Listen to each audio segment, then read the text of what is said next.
Hello, everyone, and happy Friday. Well, we have our Friday session today focusing on women in their 30s and 40s who have PMS problem, hormonal imbalance, gut issues, all of the above. Well, to talk about all this, we have Hannah. Hannah is a registered dietitian, focusing on functional medicine part of it and helping women achieve their balance. Welcome, Hannah. Hi, thank you for having me. All right, well, let's just get started as to, what's the reason why the women that you come to you in the 30s and 40s, what is the major reason of their hormonal imbalance? And then what is it on a very high level that you are giving them guidelines? And this is not a medical advice or dietary advice, but just general guidelines to help them achieve the balance. So the majority of the women that come to me are looking for answers because they have had symptoms of GI issues, period issues, heavy periods, painful periods. They are having a hard time conceiving even. Or I've had a lot of clients who have issues with sleep. So they come to me because they go to their doctor and they say, I don't feel normal, or I'm very fatigued, low energy. The doctor runs, an array of lab tests and say, oh, your lab work came back normal. But they don't feel normal and they're not giving any answers. So I help women by running functional lab tests that look for root causes of, any of these imbalances. And I like working with women to just work on the foundational pieces for, gut balance, hormones, minerals, things like that. Okay, so let's just go dive a little bit deeper. So first of all, what type of testing are you doing? There's so many tests, right? There, Dutch test and all kind of tests, right? Yeah. So what type of test, and then what are the markers, right, that you're looking for that are off? And then after that, once you know, what are you suggesting to do? So I do Dutch testing. So I would be looking for estrogen dominance. There's different types of estrogen that your body makes, and that's, we see different metabolic pathways of that. So I would be looking at those pathways. If you have more 16-OH, if that's what's going to give you more prolific estrogens and things that can contribute to things like painful periods and things like that. So I'll be looking at estrogen in relation to progesterone. Also, I also work with a lot of women who have extreme fatigue and weight loss resistance. So I'm looking at your adrenals, things like DHEA, testosterone, and your cortisol or awakening response. And then I offer GI mapping. So if you're, you have any GI symptoms like bloating,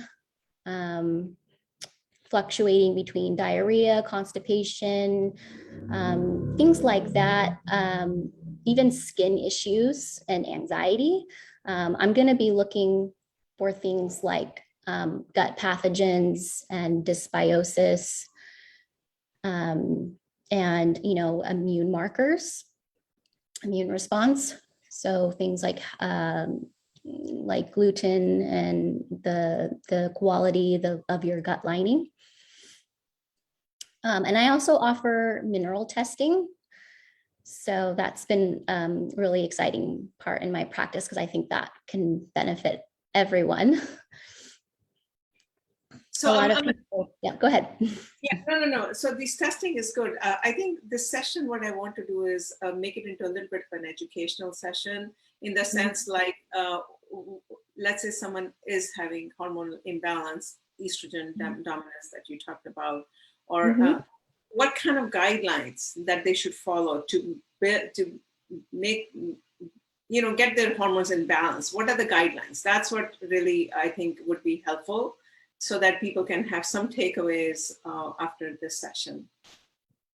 Sure. So, so in regards to estrogen dominance, depending on, like the different metabolic pathways, there's different interventions I would take. So to support,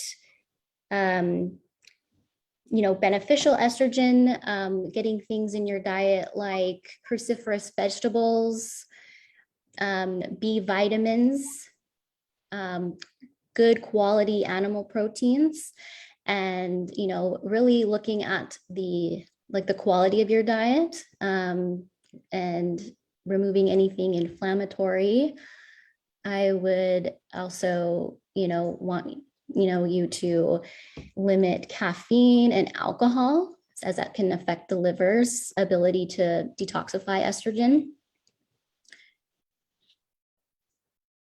Okay, and then what about some of the other things, like you talked about irregular periods or heavy periods?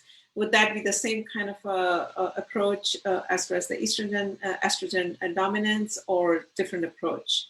Yeah, that would be it. That is in that category. Okay, so anything else you want to add? I mean, what kind of general diet that people should follow so that they don't go out of balance and the hormones don't go out of balance?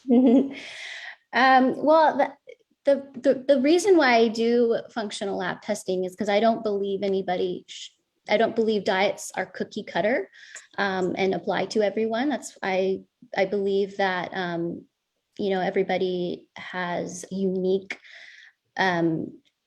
stress pattern, and can, that's how we deplete our minerals and get out of balance. And so number one, I would focus on an anti-inflammatory eating approach in general.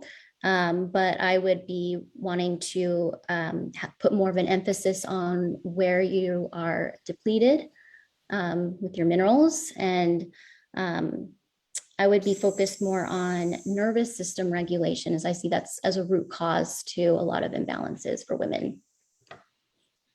So nervous systems deregulation means stress, anxiety, right? Yes. Making sure that you control your stress and anxiety along with the diet, right? Yes. That's what.